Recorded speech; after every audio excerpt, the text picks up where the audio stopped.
Hello दोस्तों, स्वागत है आप लोगों का अपनी यूट्यूब चैनल पर। जैसे कि लास्ट वीडियो में हम लोगों ने नाउन को डिस्कस किया था, तो इस वीडियो में हम लोग नेक्स्ट टॉपिक जो हम लोगों का प्रोनाउन है उसके बारे में हम लोग यहाँ पर बात करेंगे। प्रोनाउन काफ़ी लंबा टॉपिक है, तो इसलिए इसको हम लोग जो है दो पार्ट में डिस्कस करेंगे, जिसमें फर्स्ट पार्ट आज हम लोग यहाँ पर प्रोनाउन का डिस्कस करने वाले हैं। सबसे पहले यहाँ पर हम लोग बात कर लें प्रोनाउन। प्रोनाउन की परिभाषा क्या है? A word used in place of noun, मतलब संज्ञा के स्थान पर यूज किए जाने वाले जो शब्द हैं उनको प्रोनाउन कहते हैं, या नाउन की जगह पर जो शब्द यूज किए जाते हैं उनको हम लोग प्रोनाउन कहते हैं। नेक्स्ट चीज़ आती है प्रोनाउन के प्रकार। तो प्रोनाउन के जो प्रकार हैं यहाँ पे नीचे आप लोगों को लिखे हुए हैं। पर्सनल प्रोनाउन, जिसे हम लोग पुरुषवाचक सर्वनाम कहते हैं, इसमें आई आता है, me, we, us, you, he, him, she, it, they, ये आप लोगों के पर्सनल प्रोनाउन हो गए। नेक्स्ट आता है पोजेसिव प्रोनाउन, जिसको हम लोग हिंदी में कहते हैं अधिकारवाचक, जैसे माइन, योर्स, मेरा, तुम्हारा, अवर्स, हिज, हर्स। तो ये आप लोगों के पोजेसिव प्रोनाउन हो जाते हैं। नेक्स्ट आता है डेमोन्स्ट्रेटिव प्रोनाउन, इसको हम लोग संकेतवाचक कहते हैं, किसी की ओर संकेत करके जो हम लोग प्रोनाउन यूज करते हैं संकेत के रूप में, जैसे दिस, दैट, दोस, इनको हम लोग डेमोन्स्ट्रेटिव प्रोनाउन कहते हैं। नेक्स्ट आता है डिस्ट्रीब्यूटिव प्रोनाउन। तो डिस्ट्रीब्यूटिव प्रोनाउन को हम लोग हिंदी में कहते हैं व्यष्टिवाचक, जैसे ईच, आइदर, नाइदर, एवरी। तो ये आप लोगों का आ जाता है डिस्ट्रीब्यूटिव प्रोनाउन। नेक्स्ट है रेसिप्रोकल प्रोनाउन। तो रेसिप्रोकल का मतलब होता है पारस्परिक संबंधवाचक, जैसे ईच अदर, वन अनोदर। तो इस टाइप के जो सर्वनाम है वो रेसिप्रोकल प्रोनाउन होते हैं। नेक्स्ट जो आता है वो रिफ्लेक्सिव प्रोनाउन, जैसे माई सेल्फ, जिसमें भी लास्ट में सेल्फ या सेल्फ्स लग जाएगा, वो आप लोगों के रिफ्लेक्सिव प्रोनाउन आते हैं। इसको हम लोग हिंदी में निजवाचक प्रोनाउन कहते हैं, जैसे माई सेल्फ, आवर सेल्फ, यहाँ पे myself, ourself, yourself, himself. तो इस टाइप के जो प्रोनाउन है उनको हम लोग रिफ्लेक्सिव प्रोनाउन कहते हैं। नेक्स्ट आता है इम्पैथेटिक जो प्रोनाउन होते हैं, जिनको हम लोग दबाव सूचक प्रोनाउन कहते हैं, या इम्फेसाइजिंग प्रोनाउन जिसको हम लोग कहते हैं, जैसे माई सेल्फ, आवर सेल्फ। ये आप लोगों का रिफ्लेक्सिव में भी आता है और इम्पैथेटिक में भी आता है। जब हम लोग निजवाचक यानी खुद के बारे में बताने के लिए करते हैं तो माई सेल्फ, अवर सेल्फ, इस टाइप की चीज़ें आती हैं, और जब दबाव के रूप में किया जाता है तो वहाँ पर इम्फेथेटिक प्रोनाउन हो जाता है, जैसे you yourself are responsible for your problem. तुम खुद अपने जो समस्याएं हैं उसके लिए रिस्पॉन्सिबल हो। तो यहाँ पर दबाव डाला जा रहा है सब्जेक्ट के ऊपर, यानी कि यहाँ पर आप लोगों का जो प्रोनाउन है वो इम्पैथेटिक प्रोनाउन है। ही हर्ट हिमसेल्फ, उसने खुद को हर्ट किया, तो यहाँ पर भी दबाव डाला जा रहा है, तो ये इम्फेथेटिक प्रोनाउन हो गया। नेक्स्ट आता है इनडेफिनिट प्रोनाउन, यानी अनिश्चयवाचक, जैसे everybody, somebody, nobody, anybody, someone, no one. इस टाइप के जो प्रोनाउन होते हैं उनको हम लोग इनडेफिनिट प्रोनाउन कहते हैं, मतलब जो निश्चित नहीं होते, अनिश्चित। एवरीबॉडी, सभी लोग, समबडी, कोई। तो इस टाइप के जो प्रोनाउन है वो इनडेफिनिट में आते हैं। नेक्स्ट आता है रिलेटिव प्रोनाउन, संबंधवाचक। रिलेटिव का मतलब होता है संबंध, जो संबंध बताए, जैसे हु, हुम, हुज। ऐसे ही इंट्रोगेटिव प्रोनाउन यानी प्रश्नवाचक, हु, हुम, हुज। तो ये जितने भी प्रोनाउन हैं ये इनके प्रकार हैं। अब एक एक करके हम लोग सभी प्रोनाउन को यहाँ पर डिस्कस करेंगे। उससे पहले हम लोग पर्सनल प्रोनाउन को यहाँ पर देख लेते हैं। पर्सनल प्रोनाउन में 3 पर्सन होते हैं, फर्स्ट पर्सन, सेकंड पर्सन और थर्ड पर्सन। अब फर्स्ट पर्सन में यहाँ पर आप लोग देख सकते हैं, यहाँ पे सब्जेक्ट दिया है। फर्स्ट पर्सन में क्या सब्जेक्ट यूज होता है, ऑब्जेक्ट क्या यूज होता है, पोजेसिव एडजेक्टिव क्या यूज होता है, और पोजेसिव प्रोनाउन क्या यूज होता है। तो फर्स्ट पर्सन में 2 आते हैं, आई और वी। इसका जो ऑब्जेक्ट है वो मी है, आई सिंगुलर, वी प्लूरल। आई का पॉजिटिव एडजेक्टिव माई हो जाता है, और वी का पॉजिटिव एडजेक्टिव जो है वो अवर हो जाता है। इसी तरीके से पॉजिटिव प्रोनाउन आई का माइन, वी का अवर्स। इसी तरीके से सेकेंड पर्सन आता है, इसमें यू आता है, जो सिंगुलर और प्लूरल दोनों में ही यूज होता है, यू को ही यूज करते हैं। और यू का ऑब्जेक्ट अस होता है, और पॉजिटिव एडजेक्टिव योर होता है, और पॉजिटिव प्रोनाउन जो है वो आप लोगों का योर्स हो जाता है। थर्ड पर्सन जो है इसमें हम लोगों का आता है ही, शी, इट, ये सिंगुलर में आता है, और दे प्लूरल में आता है। ही, शी, इट का जो आप लोगों का ऑब्जेक्ट है हर, हिम और इट हो जाएगा, और ऑब्जेक्ट जो है वो देम हो जाएगा। दे का जो ऑब्जेक्ट है प्लूरल में वो देम होगा। इसी तरीके से पॉजिटिव एडजेक्टिव जो है हर, हिज, हिट, इट्स और दियर। इसी तरीके से पॉजिटिव प्रोनाउन जो है वो हर्स, हिज, दियर्स। तो ये आप लोगों के पर्सनल प्रोनाउन में जो पर्सन है वो होगा first person, second person, third person. और I, we, you, she, he, it, they, और इनके जो ऑब्जेक्ट हैं पॉजिटिव एडजेक्टिव हैं और पॉजिटिव प्रोनाउन है। तो नेक्स्ट अब हम लोग देख लेते हैं पर्सनल प्रोनाउन में आप लोगों के दो केस आते हैं, एक आता है नॉमिनेटिव केस और एक आता है ऑब्जेक्टिव केस। नॉमिनेटिव में क्या आता है, आई, शी, दे, वी, ही, और आई का मी हो जाता है ऑब्जेक्टिव में, शी का हर हो जाता है, दे का देम हो जाता है, वी का अस हो जाता है और ही का हिम हो जाता है। इसी तरीके से इट का इट ही रहता है और यू का यू रहता है। तो ये आप लोगों के नॉमिनेटिव केस और ऑब्जेक्टिव केस हैं, इनका आगे यूज होगा तो आप लोगों को एक एक करके चीज़ें समझ में आ जाएंगी। अब हम लोग रूल्स पर आते हैं। पहला जो रूल है पर्सनल प्रोनाउन में, किसी वाक्य के वर्ब के पहले प्रोनाउन का प्रयोग हो तो नॉमिनेटिव केस में होता है, प्रोनाउन का प्रयोग वर्ब के बाद में हो तो ऑब्जेक्टिव केस होता है। यानी कि वर्ब के पहले अगर प्रोनाउन का यूज हो रहा है तो नॉमिनेटिव केस में होगा, और प्रोनाउन का प्रयोग अगर वर्ब के बाद में हो रहा है तो ऑब्जेक्टिव केस में होता है। यहाँ से आप लोगों ने नॉमिनेटिव केस और ऑब्जेक्टिव केस को समझ लिया था। यहाँ पे एग्जाम्पल से हम लोग समझ सकते हैं, आई टीच हिम, यानी कि यहाँ पे लिखा है किसी वाक्य में वर्ब के पहले अगर प्रोनाउन आ रहा है तो वर्ब के पहले अगर आया है तो यहाँ पर नॉमिनेटिव केस में हो गया, और अगर वर्ब के बाद में प्रोनाउन आ रहा है तो वहाँ पर आप लोगों का ऑब्जेक्टिव केस हो जाता है। जैसे ही इज़ टॉट बाई मी, तो यहाँ पर पैसिव वॉइस में है ये, तो यहाँ पे बाद में आ रहा है तो ये मी जो है यहाँ पे आप लोगों का प्रोनाउन का वर्ब के बाद में आया है, इसलिए ऑब्जेक्टिव केस में इसका यूज होगा। इसी तरीके से नेक्स्ट जो है रूल नंबर 2, ये काफ़ी इंपॉर्टेंट है, ये अक्सर एग्जाम में पूछा जाता है। जब विभिन्न प्रोनाउन एक ही वाक्य में हो और किसी बुरी बात का आभास ना हो, इस चीज़ का आप लोगों को याद रखना है। जब बहुत सारे प्रोनाउन एक में ही आ जाएं और किसी भी बुरी चीज़ का आभास ना हो तो 231 का रूल लगता है। जैसे कि you, he and I shell study for the exam, तो यहाँ पे कोई भी बुरी बात का आभास नहीं हो रहा है तो 231 का रूल लग गया। 231 का यू सेकेंड पर्सन, 3 ही जो है थर्ड पर्सन और आई जो है फर्स्ट पर्सन। इसी तरीके से नेक्स्ट में देख सकते हैं, यहाँ पर जैसे यू नहीं है, सेकेंड पर्सन नहीं है, तो 31 का रूल लग जाएगा, he and I have finished our work. अब नेक्स्ट में जैसे यहाँ पर जो फर्स्ट पर्सन नहीं है तो you and he have done a great job, तो जो भी रूल लगेगा वो आप लोगों का 231 के उससे लगेगा। 231 का आप लोगों का फॉर्मूला लगेगा। अगर सेकेंड पर्सन नहीं है तो इसको गैप कर देंगे, फर्स्ट पर्सन नहीं है तो इसको गैप कर देंगे, लेकिन जो क्रम रहेगा वो आप लोगों का 231 का ही रहेगा। लेकिन इसमें जो एक आप लोग देख सकते हैं, अगर एक ही वाक्य में विभिन्न प्रोनाउन का प्रयोग करते समय उसमें अपना दोष स्वीकारा जाए अथवा कोई बुरी बात कही जाए तो क्रम जो है बिल्कुल उल्टा हो जाता है, 1 2 3 का हो जाता है। अगर नॉर्मल सिचुएशन है तो आप लोगों का जो क्रम है वो 2 3 1 का रहेगा, लेकिन अगर कोई दोष स्वीकार लिया जाए या किसी बुरी बात का आभास हो जाए तो वहाँ पर जो है बिल्कुल उल्टा हो जाएगा। जैसे यहाँ पर आप लोग देख पा रहे होंगे, I, you and he have made a blunder, यानी कि यहाँ पे ब्लंडर की बात की जा रही है, बहुत बड़ी गलती की बात की जा रही है, तो यहाँ पर जो रूल लगेगा वो 1 2 3 का लगेगा।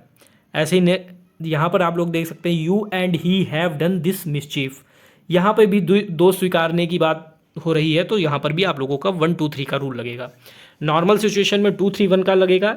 अगर दोष स्वीकारने की बात होगी या कोई बुरी बात कही जाएगी तो वहाँ पर आप लोगों का जो रूल है वो 1 2 3 में कन्वर्ट हो जाएगा। नेक्स्ट है, जब प्रोनाउन बहुवचन में हो तो प्रोनाउन 1 2 3 के क्रम में होंगे। अब यहाँ पर जैसे देख लें, वी, यू एंड दे, तीनों ही जो आप लोगों के प्रोनाउन है वो बहुवचन है, तो जो आप लोगों का क्रम हो जाएगा वो 1 2 3 हो जाएगा। We you and they should now get down to work, तो यहाँ पर आप लोगों ने देखा जो रूल आप लोगों का लगा 1 2 3 का लगा। तो नॉर्मल केस में आपका 2 3 1 रहेगा, दो स्वीकारा जाएगा तो 1 2 3 का रूल हो जाएगा। और अगर आप लोगों के सभी जो प्रोनाउन है वो बहुवचन में होंगे तो भी 1 2 3 का यहाँ पर यूज किया जाएगा, यानी first person, second person and then third person.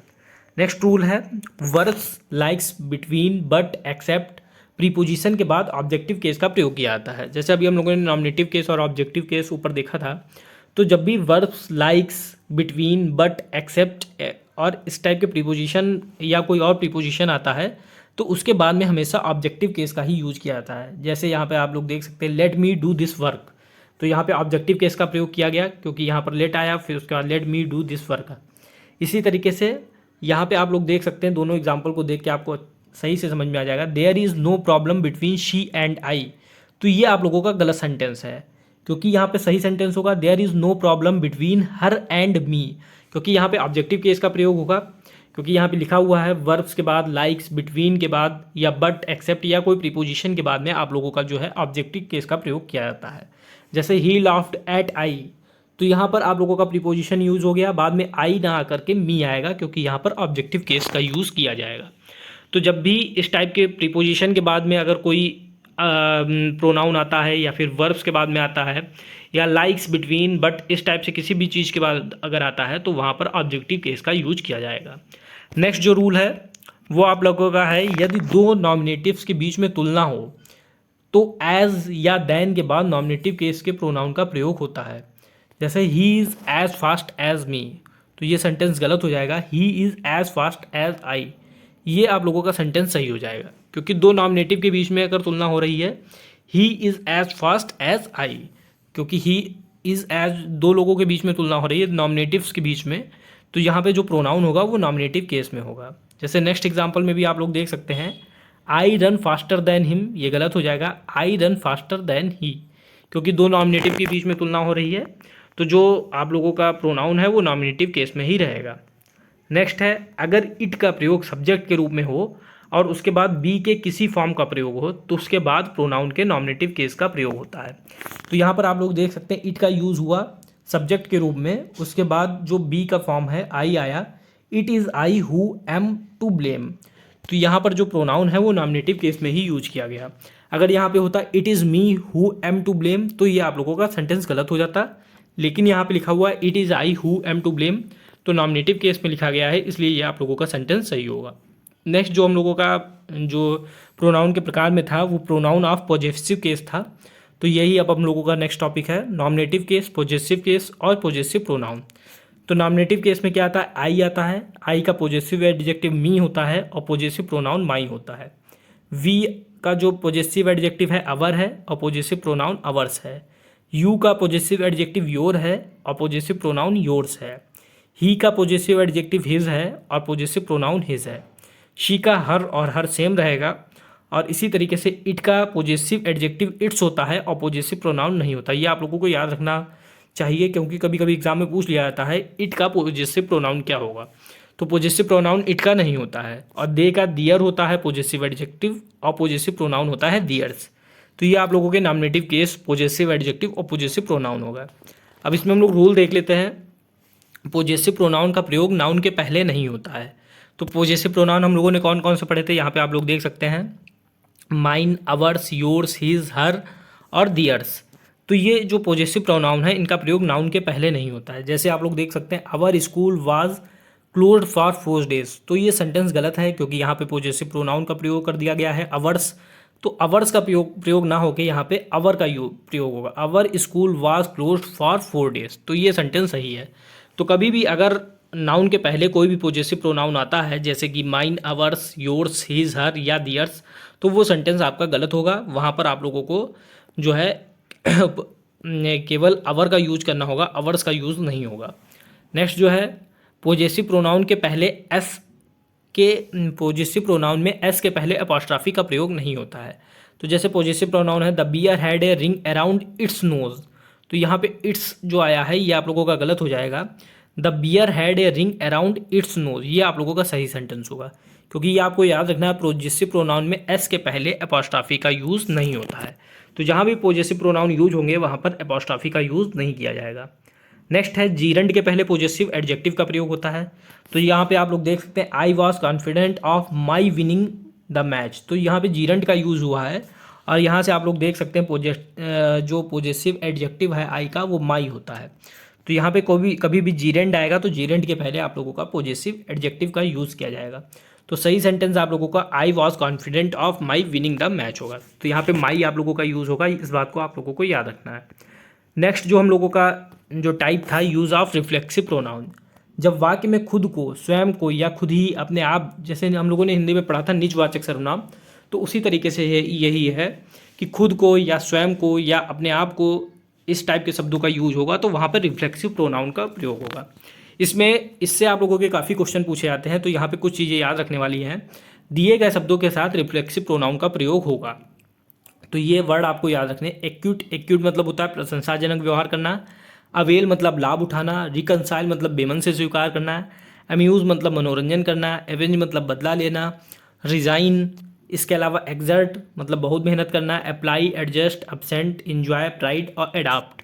तो ये जहाँ पर भी ये वर्ड दिखेंगे वहाँ पर आप लोगों को रिफ्लेक्सिव प्रोनाउन यानी कि हिमसेल्फ, हिज, हर सेल्फ और अवर सेल्फ इस टाइप के वर्ड्स का यूज करना है। जैसे यहाँ पर आप लोग देख पा रहे होंगे द ऑफिसर एक्यूटेड, यानी एक्यूट वर्ड आ गया तो देमसेल्फ रहा, यहाँ पे रिफ्लेक्सिव प्रोनाउन यूज हो जाएगा। The officer acquitted themselves well during the crisis.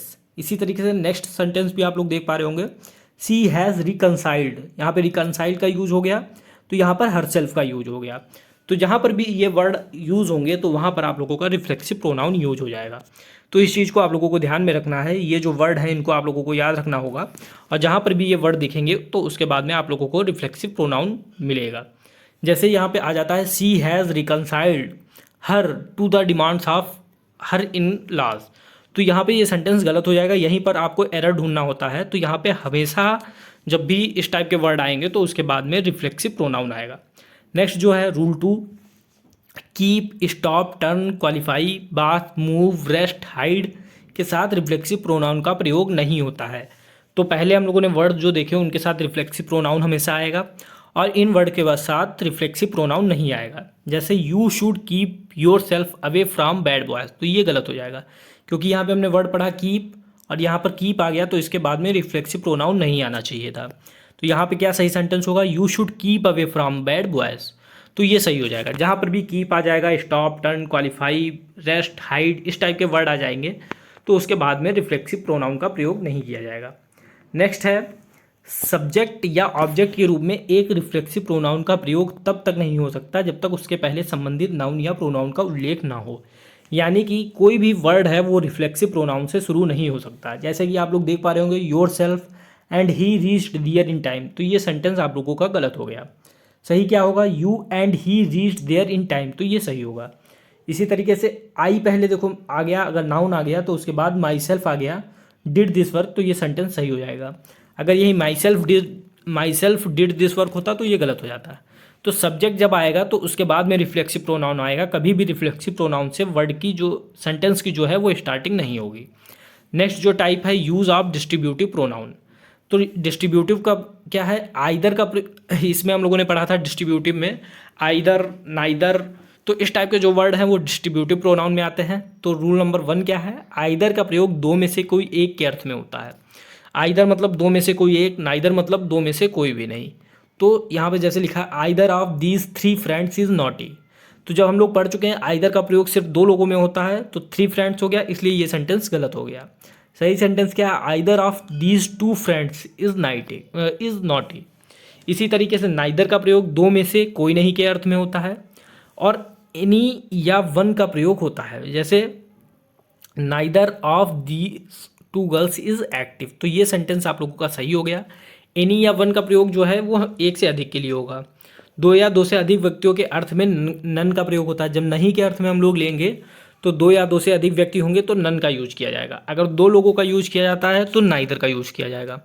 Next है use of reciprocal pronoun. Next जो हम लोगों का टाइप है यूज़ ऑफ रेसिप्रोकल प्रोनाउन, तो इसमें जो आता है यानी संबंधवाचक ईच अदर, वन एनोदर, तो ईच अदर का प्रयोग 2 व्यक्तियों या वस्तुओं के लिए होता है, जबकि वन एनोदर का प्रयोग 2 या 2 से अधिक वस्तुओं या व्यक्तियों के लिए होता है।